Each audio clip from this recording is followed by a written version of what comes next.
এই জুমার নামাজ এই দিনটা অন্য নবীর আমলের মধ্যে ছিল, অন্য নবীর জামানায় ছিল, এই দিনটা ছিল জুমার দিন ছিল, কিন্তু আনুষ্ঠানিক এত সুন্দর জুমার নামাজের ব্যবস্থা অন্য কোন নবীর উম্মতের আমলে ছিল না।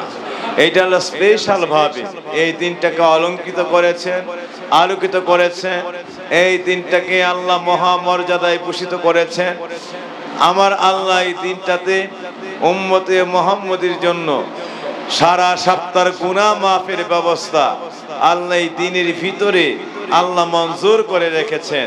এই দিনটা আল্লাহ স্পেশাল ভাবে জুমার নামাজ দ্বারা সুশোভিত করে আখির জামানার পয়গম্বরের উম্মতকে আল্লাহ উপহার করে দিয়েছেন, দান করে দিয়েছেন।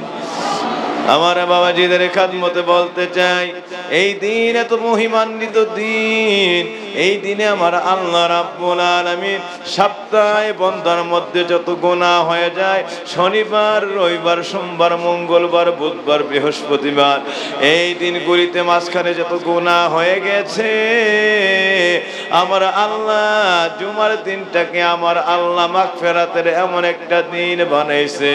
আমার নবীর উম্মতেরা যদি এই দিনে আমার আল্লাহ পাকের দরবারে, আমার মহিমান্বিত আল্লাহ পাকের দরবারে সেজদায় লুটিয়ে পড়ে জুমার নামাজ আদায় করে জীবনের গুনাহ নিয়ে ক্ষমা ভিক্ষা চায়, একটা ছোট্ট সন্তান যদি একটা স্লেটের মধ্যে চক পেন্সিল দিয়ে সারা দিন অনেক আঁকা আঁকি করে, এইভাবে বিভিন্ন এলো পাথরে আঁকা আঁকিতে এই পেন্সিল, এই চকটা, এই চোখের আঁকি, এই পেন্সিলের সারা দিন আঁকা আঁকিতে ওই স্লেটটা যেভাবে হিবিজিবি হয়ে যায়, স্লেটটা যেভাবে একদম এই বিভিন্ন ভাবে আঁকি এটা ময়লা হয়ে যায়, এটার মধ্যে যদি একটাবার ডাস্টার দিয়ে উপর নিচে একবার টান দেওয়া হয়, মোছা দেওয়া হয়, এই ছোট্ট ছেলেটা, ছোট্ট মেয়েটা সারাক্ষণ যত আঁকা আঁকি করেছে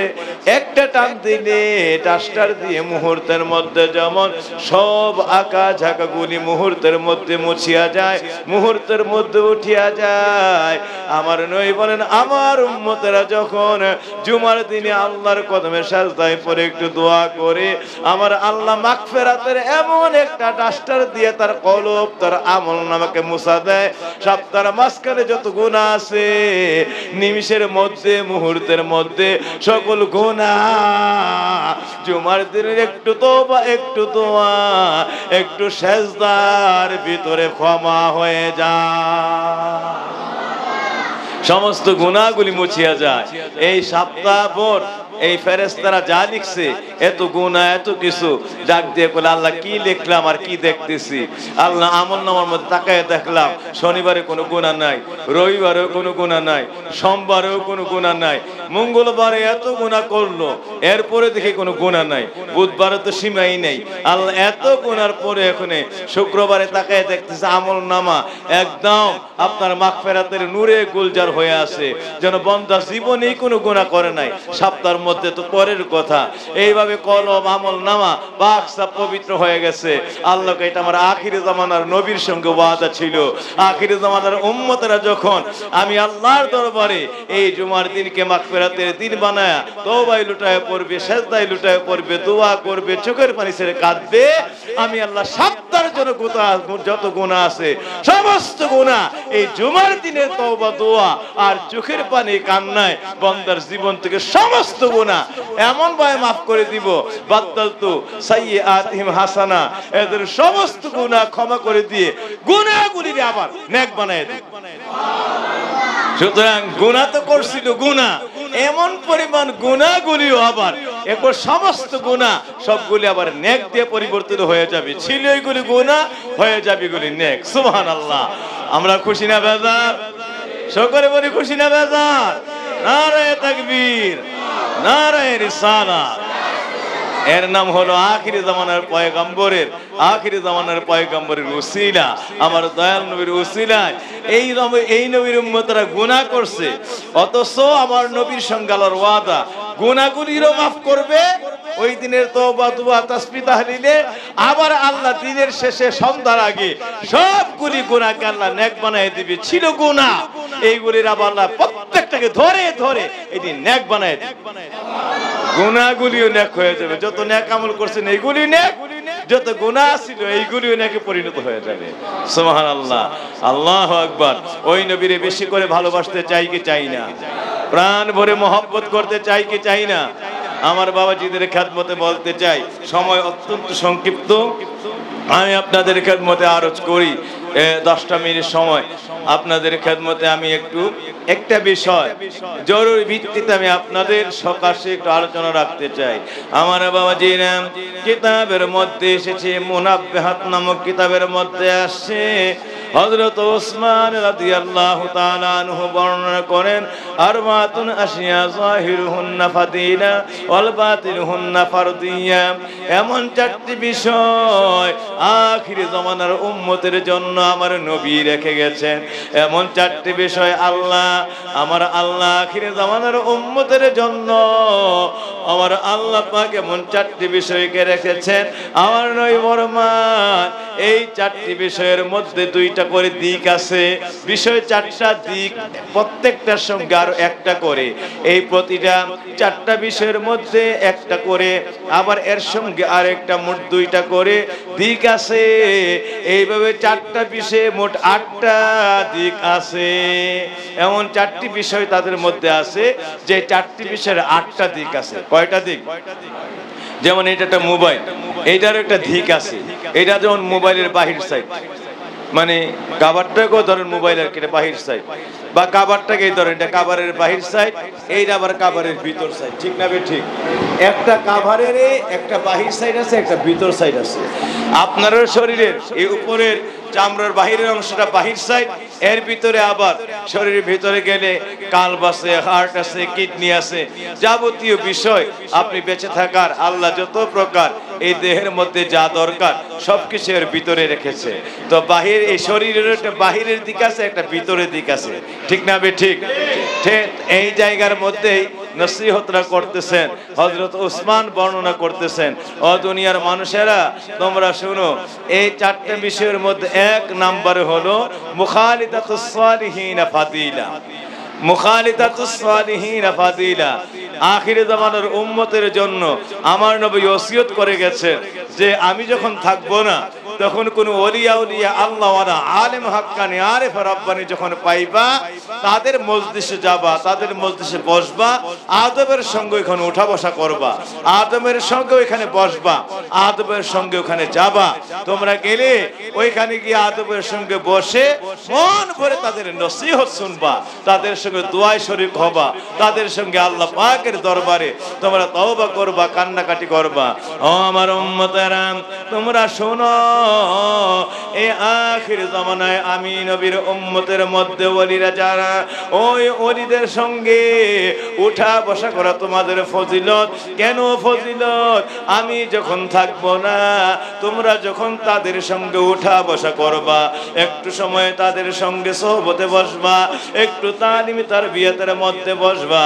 ও আমার উম্মতেরা, আলাইকুম বিমুজালাসাতিল উলামা ইসতিমাইল কালামিল হুকামা ওয়া ইন্নাল্লাহ তাআলা ইল কলবাল মাইয়িতা বিনুরিল হিকমাতি কামা ইল্লাহুল আরদাল মাইয়িতা বিমাইল মাতার। রাওয়াহুল মুসলিম। উম্মতেরা রে,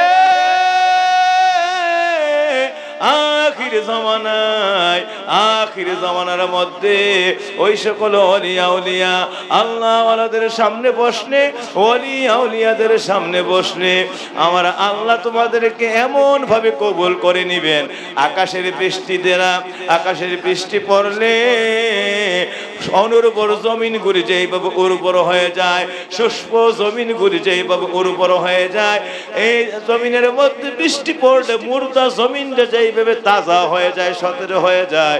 আল্লাহ ওয়ালাদের সামনে যদি কোনো আমি নবীর গুনাহগার উম্মত বসে, ওই উম্মত গুলি অল্প সময়ে তাদের তালিম তারবিয়াত, তাদের সোহবত, তাদের নসিহত গ্রহণ করে আমার আল্লাহ তার কলবটারে এমন ভাবে জিন্দা করে দিবেন। আকাশের বৃষ্টি দিয়া যেমন অনুর্বর জমিন উর্বর হয়ে যায়, আল্লাহ ওয়ালাদের সোহবত তালিম নসিহতে তালিম তারবিয়াতে আমি নবীর গুনাহগার উম্মতের মুর্দা কলবগুলি জিন্দা হয়ে যায়। আকাশের বৃষ্টি দিয়া অনুর্বর জমিন উর্বর হয়ে যায়, আর আল্লাহ ওয়ালাদের নসিহতে আমি নবীর গুনাহগার উম্মতের মুর্দা দিল জিন্দা হয়ে যায়, মুর্দা দিলগুলি জিন্দা হয়ে যায়। এই জন্য তোমরা যখনই সুযোগ পাবা আল্লাহ ওয়ালাদের কাছে বসবা। এইটা হলো এটা বাহিরের দিক, এইটারও দুইটা দিক আছে। এই নসিহতটা এটা হলো বাহিরের দিক, আল্লাহ ওয়ালাদের সামনে উঠা বসা করা, তাদের ফজিলত তাদের নসিহতের মধ্যে থাকা, তাদের সহবত গ্রহণ করা। নবী বলেন আকাশের বৃষ্টি দিয়া যেমন মুর্দা জমিন জিন্দা হয়ে যায়, অনুর্বর জমিন উর্বর হয়ে যায়, আল্লাহ ওয়ালাদের নসিহতে আমি নবীর গুনাহগার উম্মতের মুর্দা দিলগুলি জিন্দা হয়ে যায়। এটা হলো বাহিরের দিক। কিন্তু উম্মতের ওলির সামনে তো উঠা বসা করবা, ওলির থেকে তালিম তারবিয়াত গ্রহণ করবা, কিন্তু মনে রাখবা ভিতরের দিকটা তুমি ওইখান থেকে নিয়ে আসতে হবে। বাহিরের দিক হলো তার কাছে বসা, তার সোহবত গ্রহণ করা, তার তালিম গ্রহণ করা, নসিহতকে গ্রহণ করা। আর ভিতরের দিক হলো আল্লাহর ওলি যে আমল করে আল্লাহর ওলি হইছে, আল্লাহর ওলি যে তাওবা তাসবিহ তাহলিল করে, আল্লাহর ওলি জীবনে মিথ্যা বলে নাই, গীবত করে নাই, মানুষ ঠকায় নাই, অত্যাচার করে নাই, জুলুম করে নাই, অবিচার করে নাই, পরের হক আত্মসাৎ করে নাই, মা বাবার সঙ্গে নাফরমানি করে নাই। আমার আল্লাহ রাব্বুল আলামিনের যত হুকুম আছে, নবীর হুকুম আছে, জীবনে সমস্ত জীবনে বিলায়া দিয়ে আল্লাহর হুকুমকে জিন্দেগিতে দুই বাহু জড়ায় আঁকড়ে ধরেছে।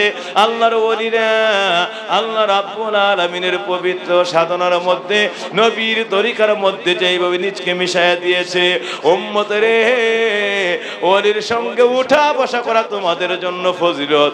কিন্তু ওলিরা যে আমল দিয়ে আল্লাহর ওলি হইছে, এই আমলগুলি করা তোমরা উম্মতের জিন্দেগির উপরে ফরজ। খুব খেয়াল। তাইলে এই বাহিরের দিক হলো ওলির সামনে উঠা বসা করা, তালিম তারবিয়াতে বসা, নসিহতে থাকা, সহবত গ্রহণ করা। এইটা হলো মুর্দা দিল জিন্দা হবে। এইটা হলো ওলি আউলিয়ার সামনে উঠা বসা করার ফজিলত। আর ফরজটা কি?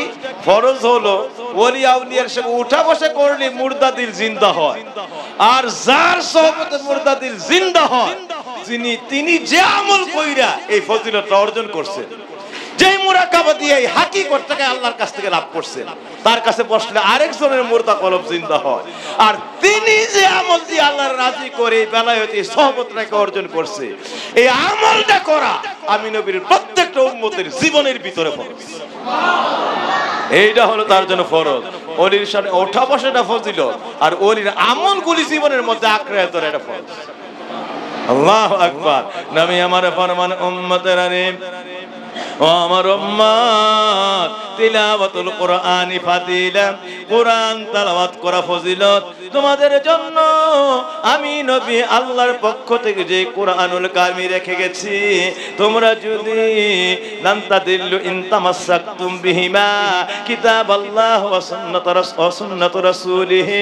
উম্মত, তোমরা যদি আমি আল্লাহর কিতাব, আল্লাহ আমার আল্লাহ রাব্বুল আলামিনের কিতাব আর আমি নবীর সুন্নাত রাসূল যদি জীবন দিয়ে আঁকড়ায় ধরতে পারো, উম্মতরে আমি ওয়াদা করলাম জীবনে তোমরা পথভ্রষ্ট হবে না। এই জন্য তোমরা সর্বদাই আমি নবীর সুন্নাত আর কোরআনকে আঁকড়ায় ধরবা।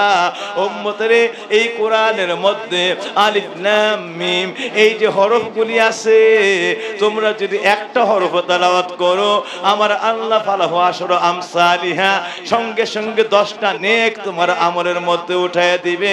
নবী আমার ফরমান লা আকুলু আলিফ লাম মিম হারফুন, আমি বলি না আলিফ লাম মিম মিলে একটা হরফ, ওয়ালাকিন আলিফুন হারফুন, ওয়ালাকিন আলিফুন হারফুন, আলিফ একটা হরফ, লাহু আশরু আমসালিহা, তার তেলাওয়াতের ভিতরে 10টা নেক, লামুন একটা হরফ, তার তেলাওয়াতের ভিতরে 10টা নেক, মিম একটা হরফ, তার তেলাওয়াতের ভিতরে 10টা নেক।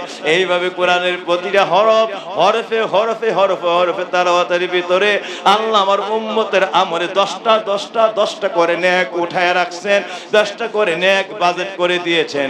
এই জন্য কোরআন তেলাওয়াত করা তোমাদের জন্য ফজিলত, মানে হরফে হরফে 10টা করে নেক। তাইলে কোরআন তেলাওয়াতটা তোমাদের জন্য ফজিলত। কোরআন তেলাওয়াত করা কি ফজিলত। কিন্তু আমার উম্মত রে, এই কোরআনের মধ্যে আল্লাহ যা বলছে বাহিরের দিক থেকে ফয়রা যাওয়াটা ফজিলত। আলিফ লাম মিম যালিকাল কিতাবু লা রাইবা ফিহি হুদাল লিল মুত্তাকিন, এই কথাগুলি পরে যাওয়া ফজিলত।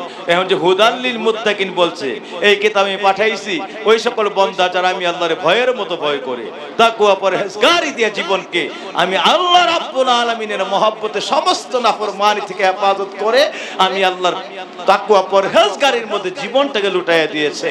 আল্লাহ বলেন এই সকল বান্দার জন্য, পরহেজগার বান্দার জন্য আমি আল্লাহর যারা ভয়ের মতো ভয় করে মুত্তাকি বান্দার জন্য এই কোরআন এমন হেদায়েত নিয়ে আসছে, সুপথ নিয়ে আসছে, পথ দেখাই এই কোরআনই তাদেরকে আমি আল্লাহ পর্যন্ত পৌঁছায় দেব। সুবহানাল্লাহ। তাই এই কোরআনের প্রত্যেকটা হরফ তেলাওয়াত করা ফজিলত, প্রতিটা হরফে 10টা করে নেয়। কিন্তু এই যে বলছে মুত্তাকি, এই মুত্তাকির বান্দারে আল্লাহ পর্যন্ত নিয়ে যায়, তাই মুত্তাকি নবীজি বলেন কোরআনটা তেলাওয়াত করা ফজিলত। এই যে কোরআন মুত্তাকি বান্দারা আল্লাহ পর্যন্ত নিয়ে যায় বলছে, তখন থেকে মুত্তাকি কেমনে হওয়া যায়, মুত্তাকি কেমনে হওয়া যায়, মুত্তাকি কেমনে হওয়া যায়, ওই কোরআনের ভিতরের উপরে আমল করা প্রত্যেকটা বান্দার, প্রত্যেকটা উম্মতের জন্য দিনে রাতে সকালে বিকেলে সন্ধ্যায় দুপুরে প্রতিটা মুহূর্তে ওই মুত্তাকি হওয়ার জন্য আমল নামার মধ্যে উঠে লেগে পড়ে যাওয়া ফরজ। উপরের দিক থেকে কোরআন তেলাওয়াতটা ফজিলত, ভিতরের দিক থেকে যা বইলা রাখছে কথাগুলি রে, সুদ খায়ও না, ঘুষ খায়ও না, মানুষটা কয়ও না, মা বাবার নাফরমানি করো না, জিনা বেবিচার কইরো না, মানুষের উপর জুলুম কইরো না, এতিমের সম্পদ আত্মসাৎ করো না, তারপরে বড়দের সঙ্গে অশ্রদ্ধা বেয়াদবি আচরণ করবা না, ছোটদেরকে স্নেহ থেকে বঞ্চিত করবা না, এইভাবে পাড়া প্রতিবেশীর উপর জুলুম করবা না। এইভাবে যা আল্লাহ বলছে এইগুলা আমার আল্লাহ বলছে কোরআনের মধ্যে যে তোমরা যারা আছো আমার বান্দারা, তোমাদের জন্য আমি রাব্বুল আলামিন হালালাল্লাহুল বাই, তোমাদের জন্য ব্যবসাকে আমি হালাল করে দিয়েছি। ও হারামার রিবা, আমি আল্লাহ তোমাদের জন্য সুদকে হারাম করে দিয়েছি। এই কথাটা পড়া হইল ফজিলত।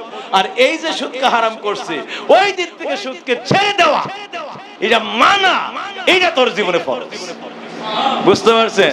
সুদ খাওয়া যাবে না, হারাম করছে, এই কথাটা কোরআনে পয়রা দেওয়া, এটা ফজিলত। প্রত্যেক হরফে 10টা নেক হবে।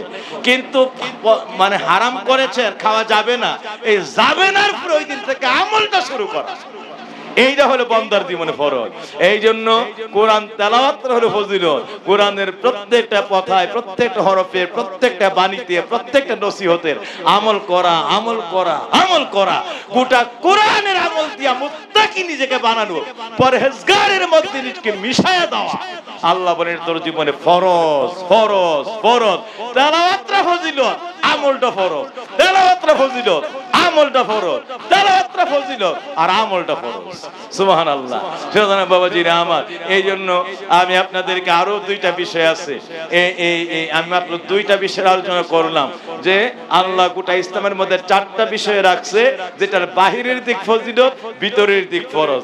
বাহিরের দিক ফজিলত, ভিতরের দিক ফরজ। কোরআন একটা, বাহিরে আমল করা, পাতায় কথাগুলি পড়া, এটা ফজিলত। আর পাতায় কথাগুলিকে সকালে মানা, রাত্রে মানা, বিকালে মানা, দুপুরে মানা, নির্জনে মানা, প্রকাশ্যে মানা, গোপনে মানা, সবার সামনে মানা, প্রত্যেকটা মুহূর্তে আমল করা তোর জীবন ফরজ।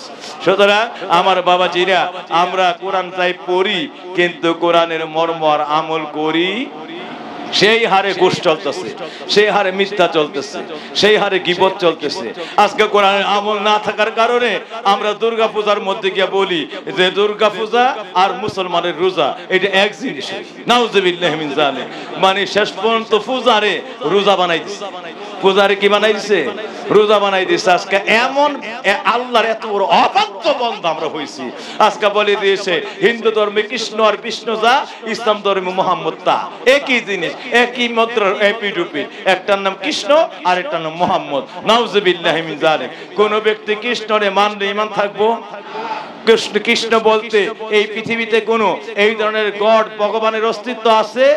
এগুলো হিন্দুদের কল্পিত, মানে এদের এদের এদের ভাবমূর্তিতে এরা নিজেরা এই সকল কল্পিত এই যে এদের নিজেদের কল্প কাহিনীর কল্প দেবতার পূজা এরা করে। এইগুলা মানলে, এইগুলা কেউ যদি সাপোর্ট করে, সঙ্গে সঙ্গে সে একেবারে মস্ত বড় শিরকের সঙ্গে বেঈমান হয়ে যাবে।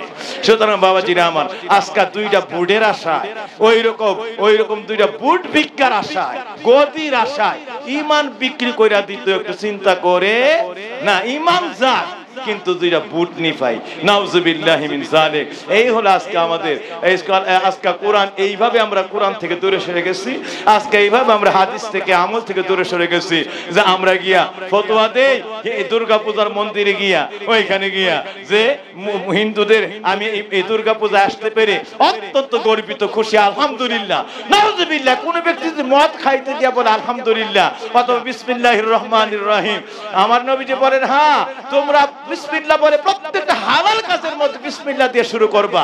কোন হারাম কাজ জিনা করতেছে বিসমিল্লাহির রহমানির রহিম, মদ খাইতেছে বিসমিল্লাহির রহমানির রহিম, মানুষের উপর জুলুম করতেছে বিসমিল্লাহির রহমানির রহিম।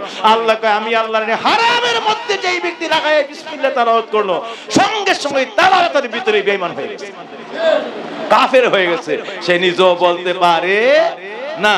আজকে দুর্গার মধ্যে যে গিয়া বলল আলহামদুলিল্লাহ দুর্গা পূজাতে আসতে পারাতে, আর যেই কথা বলা দরকার মসজিদের মধ্যে আল্লাহর ঘর বাইতুল্লাহতে আসতে পারে আলহামদুলিল্লাহ, হ্যাঁ, আর আজকে দুর্গা পূজাতে আসতে পারে আমি আলহামদুলিল্লাহ।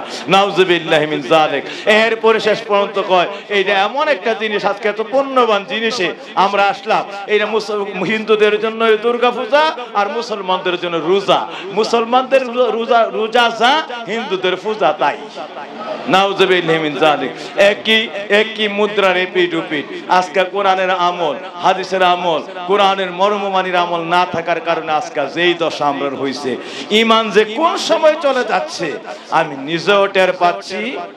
আল্লাহ যেন আমাদেরকে হেদায়েত, আল্লাহ যেন আমাদেরকে হেফাজত নসিব করেন। দুইটা বিষয়ের আলোচনা করলাম, সময় সংক্ষিপ্ত, আমি আর আলোচনায় গেলাম না। আজকে আমার কুঞ্জ ছায়া মসজিদে মাহফিল আছে, আপনাদের সকলকে দাওয়াত দিয়ে গেলাম।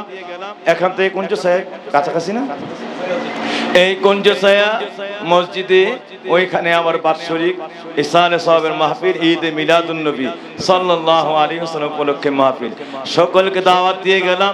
এই সকল বিষয়ে বিস্তারিত আজকে এই হাদিসের উপরে, পবিত্র কোরআনে পাকের উপরে, আল্লাহর নবীর দেখানো পবিত্র সুন্নাহ তরিকার উপর আলোচনা হবে। আপনারা আলোচনা শোনেন।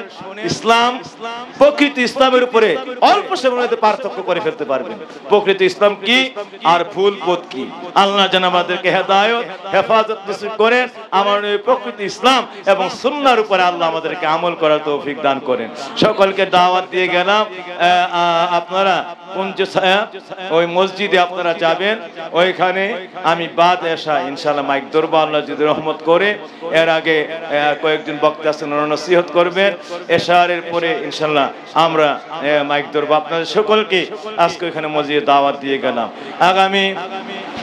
আগামী 7 ফেব্রুয়ারি 24শে মার্চ রোজ শনিবার ঐতিহ্যবাহী পুরকুল দরবার শরীফে পবিত্র ইসালে সওয়াবের মাহফিল। সারা বাংলাদেশ থেকে অসংখ্য নবী প্রেমিক আশিক রাসূলরা যায়, তার সঙ্গে আমি আপনাদেরকে দাওয়াত দিয়ে গেলাম। আপনারা সকলে যাবেন আগামী 7 ফেব্রুয়ারি রোজ শনিবার পুরকুল দরবার শরীফের পবিত্র ইসালে সওয়াবের মাহফিল। সকলকে দাওয়াত দিয়ে গেলাম, আপনারা ইনশাআল্লাহ মাহফিলে যাবেন।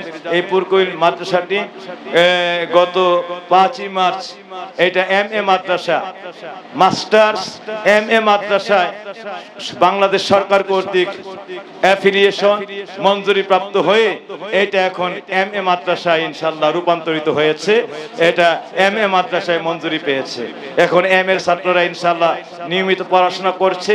আগামী 1 মাস পরে তাদের পরীক্ষা। দোয়া করবেন আল্লাহ যেন এমএ তে তাদেরকে একদম ফার্স্ট ক্লাসের সঙ্গে এই পুরকুল মাদ্রাসার প্রথম এমএ ক্লাসে আল্লাহ তাদেরকে বরেণ্য বর হিসেবে উত্তীর্ণ হওয়ার তৌফিক দান করে। সবাই বলি আমিন। আপনাদেরকে মাহফিলের দাওয়াত দিয়ে গেলাম, সবাই যাবেন ইনশাআল্লাহ। আর কুঞ্জ ছায়ার মাহফিল ইনশাআল্লাহ থাকবেন। সকলকে সালাম রইল, যাওয়ার জন্য দাওয়াত রইল ইনশাআল্লাহ।